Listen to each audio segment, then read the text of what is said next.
Laboratory میں DNA samples کی جانچ جاری ہے۔ وکٹمز کے کپڑوں سے سیمپلز حاصل کیے گئے، باڈی سے بایولوجیکل سیمپلز لیے گئے۔ یہ سب فورنزک ایگزامینیشن سے گزر کر پروسیس کیے جا رہے تھے، کیونکہ اب صرف یہی وہ ایویڈنس تھا جو سائنٹیفکلی یہ ثابت کرنے والا تھا کہ کرائم آخر کس نے کمٹ کیا ہے۔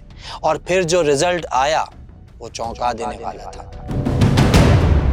اور پھر DNA میچ ہو گیا، ایک ایسے ملزم کے DNA کے ساتھ جس نے تقریباً 6 سال تک 1 نہیں، 2 نہیں، 3 نہیں بلکہ 100 سے زائد بچوں کا ریپ کیا۔ 100 سے زائد بچوں سے زیادتی، 100 سے زائد بچوں سے کہانی یہاں ختم نہیں ہوتی۔ پولیس کو شک تھا کہ ملزم نہ صرف بچوں کے ساتھ زیادتی کرتا تھا بلکہ 100 سے زائد بچوں کا قاتل بھی تھا۔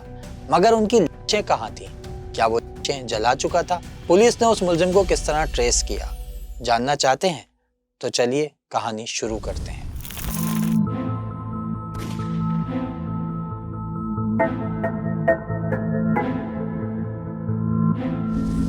یہ کہانی شروع کرنے سے پہلے میں ایک چیز کلیئر کر دوں کہ میری یہ سٹوری لاہور کے سیریل جاوید اقبال پر نہیں ہے جس نے 100 سے زائد بچوں کا قتل کیا، بلکہ کراچی کے ایک درندے پر ہے۔ یہ سٹوری شروع ہوتی ہے 2020 سے، جب عمران اور وقاص نامی 2 آدمی گاؤں چھوڑ کر کراچی آئے روزگار کمانے، گھر چلانے کے لیے۔ وقاص اور عمران نے چند دن کسی ہوٹل میں ویٹر کے طور پر کام کیا، مگر وہ گاؤں سے یہی سوچ کر آئے تھے کہ اپنا کاروبار کرنا ہے، چاہے جیب میں پیسہ ہو یا نہ ہو۔ کچھ ہی مہینوں میں دونوں نے مل کر پنکچر کی دکان کھول دی اور کام شروع کر دیا۔ ساتھ ہی ساتھ منظور کالونی میں ایک گھر لیا اور وہاں رہائش اختیار کی۔ عمران اور وقاص اپنی پنکچر کی دکان پر کام کرتے تھے۔ لوگوں کا آنا جانا اور گاڑی میں پنکچر لگوانا روز کا معمول تھا۔ یہاں پنکچر کی دکان عمران اور وقاص کو آخر تک یاد رکھیے گا، کیونکہ یہی پوائنٹ اس کرائم سٹوری کا سب سے اہم پوائنٹ ہے۔ وہ دن عام دنوں جیسا ہی تھا۔ دوپہر کا وقت تھا، تقریباً 12 بج رہے تھے۔ کڑک دھوپ تھی۔ 12 سال کا احمد گھر سے نکلا۔ امی نے بس اتنا کہا کہ بیٹا سامان لے کر جلدی آ جانا، اندھیرا ہونے سے پہلے۔ احمد اپنی سائیکل پر نکلا۔ گلیوں سے گزرتا ہوا امین روڈ کی طرف آ گیا۔ اچانک ایک جھٹکا لگا۔ احمد نے اپنی سائیکل کے ٹائر کی طرف دیکھا تو ٹائر بیٹھ چکا تھا۔ سائیکل پنکچر ہو گئی۔ وہ گھبرا گیا۔ اس کی نظر قریبی ایک پنکچر والے کی دکان پر پڑی تو اس کے دل کو تھوڑا سکون ملا کہ چلو اب دھوپ میں پریشانی نہیں ہوگی۔ جیسے ہی احمد پنکچر کی دکان پر پہنچا، وہاں ایک آدمی بیٹھا تھا، نارمل ڈریسنگ، نارمل فیس، جس سے روزانہ ہزاروں لوگ روڈ سے آتے جاتے دیکھتے تھے۔ احمد نے سائیکل روکی اور کہا انکل پنکچر لگانا ہے۔ آدمی نے مسکرا کر دیکھا اور جواب دیا ہاں بیٹا لگا دیتا ہوں، تھوڑی دیر انتظار کرنا پڑے گا۔ احمد انتظار کرنے لگا۔ یہی وہ لمحہ تھا جہاں ایک خوفناک اور درندگی کا آغاز ہونا تھا۔ احمد کی ماں پریشان تھی کیونکہ احمد کو گئے 3 گھنٹے گزر گئے تھے اور اس کا کچھ اتا پتہ نہیں تھا۔ کیا احمد کو بے دردی دیا گیا؟ آخر احمد گیا کہاں؟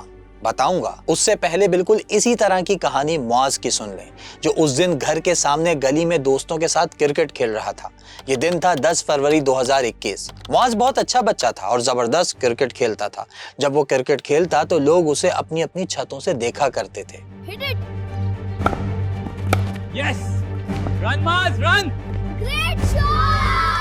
معاذ نے شاٹ لگایا اور بال سیدھا اس پنکچر والے کی دکان پر جا گری۔ معاذ نے اپنے گھر سے پچھلی گلی میں بال لینے گیا، مگر پھر کبھی واپس نہیں آیا۔ دوست، رشتہ دار، ماں باپ، بہن بھائی سب اسے ڈھونڈتے رہے، مگر اس کا کچھ پتہ نہ چل سکا۔ یہ کہانی صرف احمد کی نہیں جو گھر سے سائیکل پر نکلا اور غائب ہو گیا۔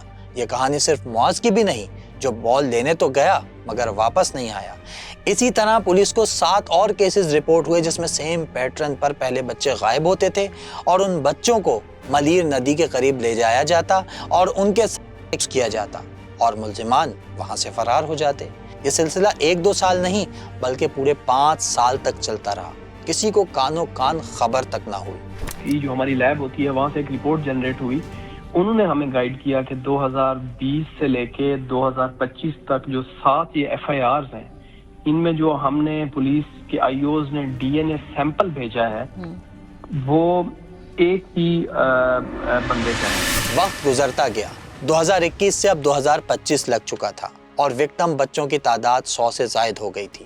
جی صحیح سنا آپ، 100 سے زائد بچے جنہیں ایک ہی پیٹرن پر ملیر ندی کے قریب لایا جاتا اور ان کا ریپ کیا جاتا۔ تو کون تھے یہ مجرم؟ پولیس نے انہیں ٹریپ کیسے کیا؟ یہ بھی بہت شاکڈ سٹوری ہے۔ لیکن پہلے یہ سن لیں کہ ان درندہ صفت مجرموں کا کرائم پیٹرن تھا کیا۔ ان کے نام تھے عمران اور وقاص۔ پنکچر لگاتے ہوئے وہ بچوں سے باتیں شروع کر دیتے۔ کہاں جا رہے ہو؟ امی نے کچھ منگوایا تو نہیں؟ یہی احمد کے ساتھ ہوا۔ اس نے احمد سے بھی یہی پوچھا کہ تمہاری سائیکل پنکچر ہو گئی ہے تو میں تمہیں موٹر سائیکل پر لے جاتا ہوں، سامان دلا کر واپس چھوڑ دوں گا۔ احمد اس وقت ہچکچایا، مگر احمد کو عمران کی باتیں سن کر اچھا لگنے لگا۔ وہ پنکچر بھی لگوا چکا تھا۔ اس نے کہا دھوپ تیز ہے، سائیکل یہیں چھوڑ دو، واپس آ کر لے لینا۔ احمد کے دل میں کوئی شک نہ آیا، وہ بائک پر بیٹھ گیا۔ بالکل اسی طرح معاذ بھی بال لینے گیا تو عمران نے کہا تمہاری بال یہاں نہیں ہے، چلو تمہیں نئی بال دلا دیتا ہوں۔ معاذ بھی اس کے ساتھ چل پڑا۔ موٹر سائیکل شہر سے نکلتی گئی، گلیاں ختم ہو گئیں، سڑک ویران ہوتی چلی گئی۔ احمد نے ڈر کر پوچھا کہ انکل یہ راستہ تو ٹھیک نہیں لگ رہا، لیکن جواب میں تھی صرف خاموشی۔ کچھ ہی دیر بعد وہ ملیر ندی کے قریب ویران مقام پر پہنچا۔ وہاں وقاص پہلے سے ہی موجود تھا۔ عمران اور وقاص کے علاوہ کوئی اور نہیں تھا۔ یہی وہ جگہ تھی جہاں خاموشی سے کئی سالوں تک 10 سے 12 سال کے بچے، وہ کہتے ہیں نا کہ جرم کبھی نہیں چھپتا، سامنے آ ہی جاتا ہے۔ عمران اور وقاص کا بھیانک جرم بھی سامنے آنے والا تھا۔ 18 جنوری 2025 عمران اور وقاص جب احمد کا کر چکے تو اچانک اس کو موقع ملا۔ وہ ملیر ندی سے بھاگا اور زور زور سے چیخیں مارنے لگا، رونے لگا اور وہاں سے بھاگنے میں کامیاب بھی ہو گیا۔ اصل میں عمران اور وقاص نے کسی بھی بچے کا نہیں کیا، وہ بس بچوں کو ملیر ندی پر لے جاتے اور ان کا کرتے، لیکن بچے ڈر کر بولتے نہیں تھے۔ لیکن احمد کے ساتھ کرنے کے بعد عمران اور وقاص دونوں کے ستارے گردش میں آ گئے، کیونکہ احمد نے ہمت نہیں ہاری۔ وہ سڑک تک پہنچا، آس پاس کے لوگوں کو دیکھا اور وہیں گر پڑا۔ وہاں موجود کسی نے پولیس کو فون کیا، پولیس موقع پر پہنچ گئی۔ احمد کو ہاسپٹل لے جایا گیا، وہاں ڈی این اے لیا گیا اور پھر احمد نے سب کچھ پولیس کو بتا دیا۔ احمد نے جو بتایا پولیس کے لیے یہ کوئی نیا کیس نہیں تھا، یہ وہی سٹوری تھی جو فائلوں میں برسوں سے دبی ہوئی تھی۔ انویسٹیگیشن کا آغاز ہوا۔ فورینزک لیبارٹری سے ایک عجیب قسم کی ڈی این اے رپورٹ سامنے آئی۔ پولیس کو بتایا گیا کہ 2020 سے 2025 کے دوران درج ہونے والی 7 مختلف کے ایف آئی آرز میں جو ڈی این اے سیمپلز انویسٹیگیشن آفیسرز نے بھیجے تھے وہ سب ایک ہی شخص کے نکلے۔ یہی وہ لمحہ تھا جب پولیس کو اندازہ ہوا کہ یہ الگ الگ واقعات نہیں بلکہ ایک ہی مجرم کی واردات ہے۔ ڈی این اے میچ ہونے کے بعد پولیس نے تمام پرانے کیسز کو جوڑ کر دیکھا۔ مختلف تھانوں کے انویسٹیگیشن آفیسرز کو اکٹھا کیا گیا اور ایک جوائنٹ انویسٹیگیشن ٹیم بنائی گئی۔ جب تمام پولیس آفیسرز نے اپنی اپنی فائلز اور وکٹمز کے ماں باپ کے دیے ہوئے بیانات سامنے رکھے تو حیران کن طور پر ہر کیس کی ایک ہی کہانی نکلی، جس سے یہ بات بالکل کلیئر ہو گئی کہ یہ ایک لانگ ٹائم سے کنٹینیوسلی بچوں کے ساتھ ہو رہی ہے اور مجرم آزاد گھوم رہا ہے۔ پکڑا نہ گیا تو معلوم نہیں کتنے اور بچے اس کی زد میں آئیں گے۔ انویسٹیگیشن اور بھی تیز کر دی گئی۔ پولیس نے ملزم کے طریقہ واردات پر فوکس کیا تو جو بات سامنے آئی وہ اور بھی زیادہ چونکا دینے والی تھی۔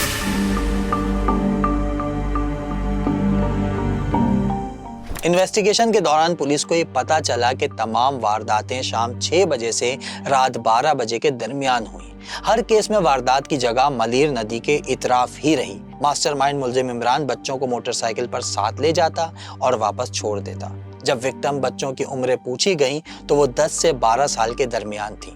اس کے ایک جیسے پیٹرن نے پولیس کا شک یقین میں بدل دیا اور پھر تمام ایویڈنسز، ڈی این اے رپورٹس اور سیم پیٹرن کو سامنے رکھتے ہوئے پولیس اس نتیجے پر پہنچی کہ وہ کسی عام ملزم کے نہیں بلکہ ایک سیریل مجرم کے پیچھے ہے جو گزشتہ 6 برسوں سے شہر میں آزاد گھوم رہا ہے۔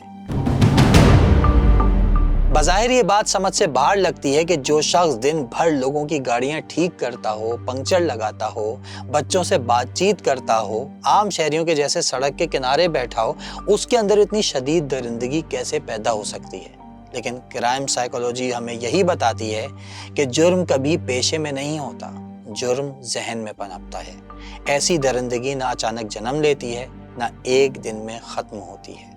تحقیقی طور پر اگر دیکھا جائے تو ایسے افراد میں اکثر طاقت کا شدید احساس محرومی، کنٹرول حاصل کرنے کی خواہش، کمزور کو نشانہ بنانے کی سوچ اور برسوں سے دبے ہوئے سائیکولوجیکل ایشوز جو نازیبا ویڈیوز دیکھنے سے پیدا ہوتے ہیں اور گھر سے دور رہنا، اکیلا رہنا، اس طرح کے کرائم کمٹ کرنے پر مجبور کرتا ہے۔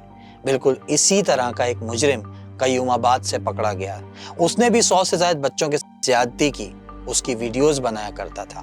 یہ کرائم سٹوری بھی دیکھ لیجئے گا۔ اس طرح کے کرمنلز طاقتور پر ہاتھ نہیں ڈالتے، یہ ہمیشہ کمزور اور خاموش بچوں کا ٹارگٹ کرتے ہیں۔ خیر، عمران اور وقاص کیسے پکڑے گئے یہ سنیں۔ جب فائلز کھولیں، پچھلے 5 سے 6 سال میں ایک ہی پیٹرن، ایک ہی جرم، ایک ہی ٹارگٹ، یعنی بچے، اور لوکیشن بھی ایک ہی، ملیر ندی۔ پولیس نے اسپیشل انویسٹیگیشن ٹیم بنائی۔ خفیہ اطلاع پر معلوم ہوا کہ عمران اور وقاص اپنے جرم کی لوکیشن بدلتے رہتے ہیں تاکہ قانون کے شکنجے میں نہ آئیں۔ ٹیپو سلطان کے علاقے میں خاموشی سے نگرانی شروع کر دی گئی۔ پولیس نے 3 طریقوں سے اس کیس کو انویسٹیگیٹ کیا۔ پہلا ٹیکنیکل طریقہ تھا جو لیبارٹری میں ہوا، جس سے معلوم ہوا کہ ڈی این اے ایک ہی ملزم کا ہے۔ ٹیکنیکل ایویڈنس کے بعد پولیس نے ہیومن انٹیلیجنس پر کام کیا۔ وکٹم بچوں کے بیانات دوبارہ ریکارڈ کیے گئے، ان کی نفسیاتی کیفیت کو مد نظر رکھتے ہوئے شناختی عمل کو مکمل کیا گیا اور علاقے میں موجود مخبروں سے معلومات حاصل کی گئیں۔ 3 متاثرہ بچوں نے ماسٹر مائنڈ عمران کو شناخت کیا، جبکہ ایک بچے نے عمران کے ساتھ اس کے ساتھی وقاص خان کو بھی پہچان لیا۔ اسی دوران پولیس کو خفیہ ذرائع سے یہ بھی اطلاع ملی کہ ایک شخص پنکچر کے بہانے بچوں کو موٹر سائیکل پر ساتھ لے جاتا تھا۔ ان تمام مراحل کے ساتھ پولیس نے جیو فینسنگ اور جیو میپنگ انویسٹیگیشن بھی کی۔ پولیس نے غور کیا کہ تمام وارداتیں ایک ہی پیٹرن یعنی ملیر ندی کے اطراف میں ہی ہو رہی تھیں۔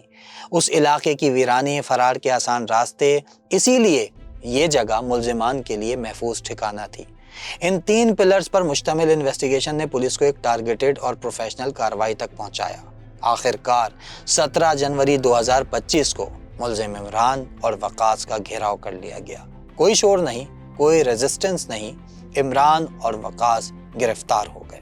کراچی میں 100 سے زائد بچوں سے زیادتی کرنے والا درندہ قانون کے شکنجے میں آ گیا۔ 100 سے زائد بچوں سے بدفعلی کرنے والا ملزم ساتھی سمیت گرفتار کر لیا گیا ہے۔ کہانی یہاں ختم نہیں ہوتی، ابھی اور بھی سنیں۔ اس وقت جب میں یہ ریکارڈ کروا رہا ہوں ویڈیو، تو ملزمان کو عدالت میں پیش کیا جا چکا ہے۔ میڈیا کی نظریں ان ملزمان پر جمی ہوئی ہیں۔ پولیس نے عدالت کو بتایا کہ یہ کیس محض کچھ وکٹمز تک محدود نہیں ہو سکتا۔ انویسٹیگیشن آفیسرز کے مطابق انہیں شک ہے کہ کئی بچوں کو زیادتی کے بعد قتل بھی کیا گیا ہو۔ پولیس کے مطابق ملزمان سے ابھی بہت سے سوالات کے جواب لینے باقی ہیں اور سچ تک پہنچنے کے لیے جسمانی ریمانڈ ضروری ہے۔ عدالت میں موجود ہر شخص یہ سن کر حیران رہ گیا۔ جج نے ایک بار پھر فائل کھولی، ایویڈنس پر نظر ڈالی اور پولیس کے موقف کو دوبارہ سنا۔ کمرہ عدالت میں چند لمحوں کی خاموشی چھا گئی اور پھر جج نے نظریں اٹھائیں اور مختصر فیصلہ سنا دیا۔ ملزم کو 3 روزہ جسمانی ریمانڈ پر پولیس کے حوالے کیا جاتا ہے۔ پولیس کو مزید تفتیش کی اجازت دی جاتی ہے۔ ہتھکڑیوں کی آواز ایک بار پھر عدالت میں گونجتی ہے۔ ملزمان کو واپس جیل لے جایا جاتا ہے۔ اسی لمحے یہ واضح ہو جاتا ہے کہ یہ کیس ابھی اپنے انجام کو نہیں پہنچا، بلکہ شاید اب اس کے سب سے خوفناک راز سامنے آنا باقی ہے۔ اگر آپ اس کیس کے بارے میں معلومات رکھنا چاہتے ہیں تو چینل سبسکرائب کر لیں۔ ملتے ہیں نیکسٹ ایپیسوڈ میں۔